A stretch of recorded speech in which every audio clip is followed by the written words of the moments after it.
Hi guys, for today's video, papakita ko lang sa inyo guys kung paano nga ba gagawin ang kanilang merienda sa hapon. Bali yung ginawa ko lang po dito guys, ay tawag po dito ay cheese, kalia. Yan, flavor niyo po ay cheese.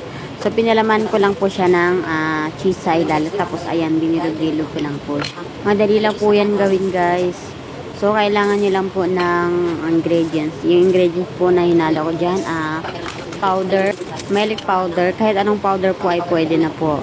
Nilagyan ko din po siya ng konting asin, oil, 0 kalahating baso, at saka 0 konting asin lang para may lasa siya konti. At saka nilagyan ko siya ng isang kalahating basong asukal lang yan.